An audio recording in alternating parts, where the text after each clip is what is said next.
नमस्कार आदाब। आप देख रहे हैं ऑन रिकॉर्ड और मेरा भाईंदर। 18 अगस्त को जो महानगर पालिका में महासभा हुई है, उस महासभा के दौरान 69 क्रमांक का जो मुद्दा लाया गया था, जो मुस्लिम समाज से जुड़ा हुआ था, उसका मैं आज पोस्टमार्टम करना चाहता हूँ। मैं आपको बताना चाहूँगा कि बकरीद के मौके पर मेरा भाईंदर शहर में जो तनाव बढ़ जाता है, अलग अलग सोसाइटियों से जो विरोध होता है बकरों को रखने को लेकर या बकरा मंडी बनाने को लेकर या वो शेड बनाने को लेकर, उस तनाव को हवा देने के लिए और मीरा भाईंदर शहर में हिंदू मुसलमान ये तनाव बढ़ाने के लिए बाहर के नेता यहाँ पर आकर पुलिस प्रशासन पर दबाव बनाते हैं और अलग अलग किस्म के बयान देते हैं, जिसके चलते मीरा भाईंदर शहर में तनाव बढ़ जाता है, सांप्रदायिक सा एक माहौल बन जाता है। कई सारे मुद्दे हैं। मैं बात करता हूँ 69 क्रमांक का जो मुद्दा था, जिसमें महानगर पालिका ने यहाँ पर इस विषय को जिसके माध्यम से रखा, वो दो मराठी लोग थे सूचक के तौर पर, जिन्होंने ये प्रस्ताव रखा था।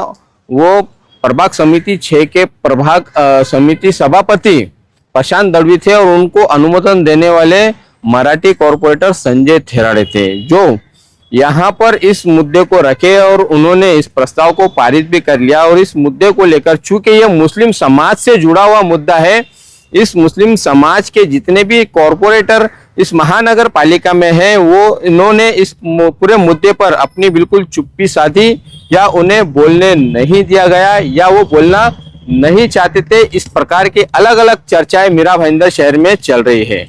इस पूरे मामले में महाराष्ट्र नवनिर्माण सेना के स्थानीय नेता सचिन पोपड़े ने प्रतिक्रिया देते हुए बताया कि मीरा भाईंदर शहर से जुड़ा हुआ जो मुस्लिम समाज है और मुस्लिम समाज के जब प्रस्ताव आते हैं तो मुस्लिम समाज के कॉर्पोरेटर ही खामोश रहते हैं। तो यहाँ पर कहीं ना कहीं इन कॉर्पोरेटर पर भी शक होता है, उन पर संदेह होता है कि ये किसकी भूमिका रखने के लिए महानगर पालिका में जाते हैं।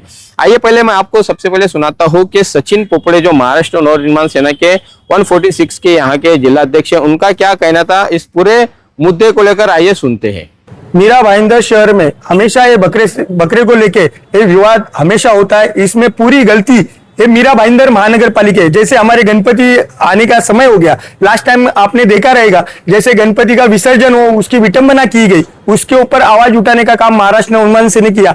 जो देश है, धर्म है, जिसका धर्म है, उन्होंने उसके ऊपर आवाज उठाना चाहिए। कांग्रेस के मुस्लिम नगर सेवक है, विरोधी पक्ष नेता भी मुस्लिम है, इसके ऊपर आवाज उठाने का काम उन लोग ने करना चाहिए था। लेकिन महासभा में कोई आवाज नहीं उठाया, महासभा में उनको समर्थन दिया और गेट पे आके आपके जैसे पत्रकारों को बाइट देके हम उसके विरोध में करके बताते। लेकिन जो आवाज उठाने का काम है वो महासभा में होना चाहिए। लेकिन वहां पे उनके 13 और 3 16 शिवसेना के 3 ऐसे 16 का गठबंधन है, लेकिन वहां पे एक जन ने भी आवाज उठाने का काम नहीं किया है। विरोधी पक्ष नेता जो खंबीर है, वो कोई भी विषय पे आवाज नहीं उठाते। महासभा में आवाज उठाने का काम नगर सेवक होने के बाद उनका है, क्योंकि रोड पे जो लड़ने का काम है वो मन से कर रही है, लेकिन अंदर जो आवाज उठाने का काम है वो कांग्रेस ने करना चाहिए। लेकिन वहां पे चुप्पी साध के उनको सपोर्ट करने का काम भारतीय जनता पार्टी को कर रही हो। मीरा भाईंदर शहर में अलग अलग जगहों पर चिकन और मटन की जो दुकानें हैं, इन दुकानों को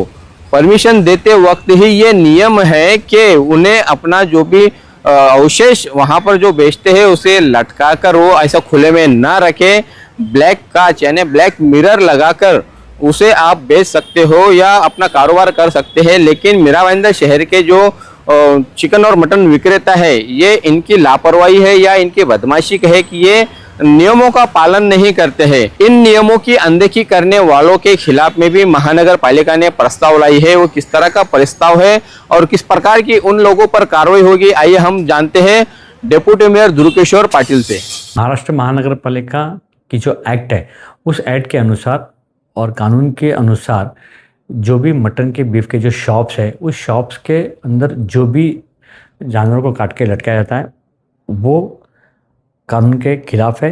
अगर दुकान शुरू करनी है उस टाइप की, तो आपको बाकायदा ग्लास लगाओ और ग्लास में से कुछ भी चीज़ें दिखे नहीं। जो रास्ते पे जाने आने वाले जो नागरिक हैं उनको उसके अंदर की जो भी ऐसे जो अवयव प्राणियों के लटका के रखते हैं वो दिखना नहीं चाहिए। पूरी ब्लैक ग्लास लगाना चाहिए और अगर ऐसा दिखता है तो उस दुकान के ऊपर एक्शन लेना चाहिए। अभी सारी दुकानें जो चल रही है उसको नियम के विरोध में चल रही है तो उसको नियम में लाके उनके ऊपर एक्शन लिया जाए। आज ऐसी पॉलिसी डिसाइड की है। अगर समझो उस इंसान ने अगर पॉलिसी के हिसाब से काम नहीं किया, नियम का भंग कर दिया, तो उसके ऊपर फर्स्ट टाइम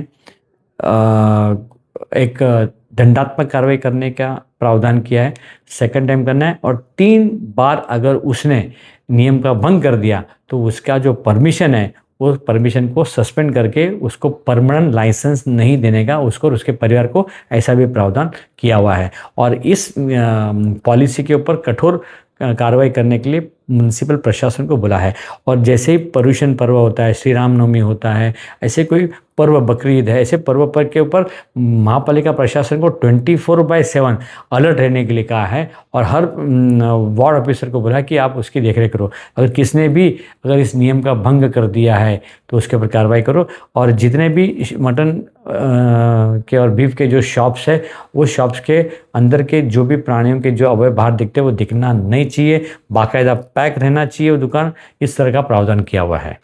मीरा भाईंदर शहर के जितने भी चिकन मटन के कारोबारी है या दुकान चलाने वाले लोग हैं, वो सब लाइसेंस लेने के दौरान जो नियम सरकार ने उन पर लागू किए हैं उन नियमों की अनदेखी करते हैं, तो ऐसे लोगों पर जरूर कार्रवाई होनी चाहिए और नियम के मुताबिक कारोबार करना चाहिए ताकि किसी को कोई ऑब्जेक्शन न हो। लेकिन अधिकतर जो दुकानदार है ये नियमों की धज्जियां उड़ाते हैं, नियमों का पालन नहीं करते हैं, तो उन पर कानूनी कार्रवाई जरूर होना चाहिए, ऐसा हम मत रखते हैं। महाराष्ट्र नवनिर्माण सेना ने मुस्लिम नगर सेवकों के लिए जो कहा है वो गलत नहीं है।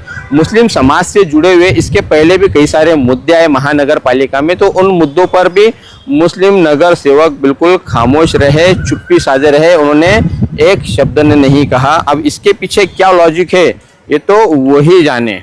बहरहाल मीरा भाईंदर महानगर पालिका की 18 अगस्त वाली इस महासभा में कुल 72 विषय थे और 72 विषय में से करीब 6 ऐसे विषय थे जिसका गोशवारा महानगर पालिका ने किसी भी नगर सेवक को नहीं दिया। गोशवारे का मतलब ये होता है कि वो पूरे उसमें डिटेल में किस तरह का धोरण बनाया जा रहा है, उसमें क्या विषय है, कहाँ पर ऑब्जेक्शन है, कहाँ पर सजेशन है, उन सब सारी चीज़ों पर चर्चा होती है। लेकिन महानगर पालिका की भी यहाँ पर बदमाशी हमें देखने को मिलती है कि 66 से लेकर 72 ये जो मुद्दे थे, करीब 6 मुद्दों का गोशवारा महानगर पालिका ने किसी भी नगर सेवक को नहीं दिया। सिर्फ उन्हें विषय बताया गया था कि इस विषय का प्रस्ताव आने वाला है। तो यहाँ पर कहीं ना कहीं साफ पता चलता है कि महानगर पालिका प्रशासन और सत्ताधारी भाजपा के मन में कुछ और होता है और वो प्रैक्टिकली कुछ और करते हैं।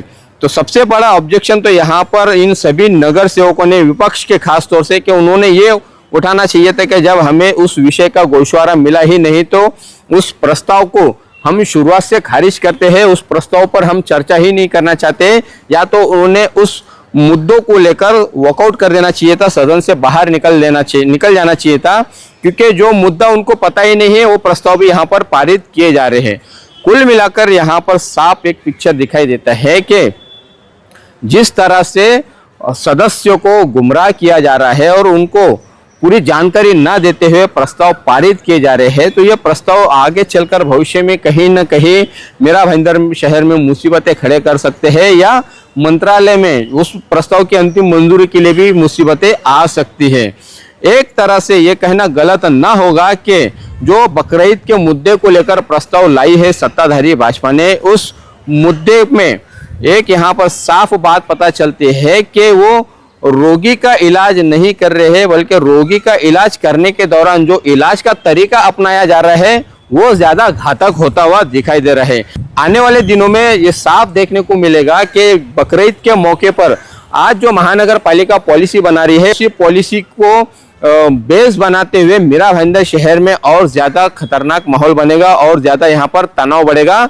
ये आज के इस धोरण से साफ पता चलता है। तो जाते जाते ये जरूर हम कहना चाहेंगे कि भारतीय जनता पार्टी के जो मुस्लिम पदाधिकारियों ने भी अपने नेताओं से पूछना चाहिए कि धोरण बनाते टाइम उन्हें क्यों शामिल नहीं किया गया, क्यों उन्हें भी अंधेरे में रखा गया। बहरहाल इस पूरे मुद्दे पर, इस पूरे मामले पर आप मीरा भाईंदर शहरवासी क्या सोचते हैं, कमेंट बॉक्स में हमें जरूर बताएं।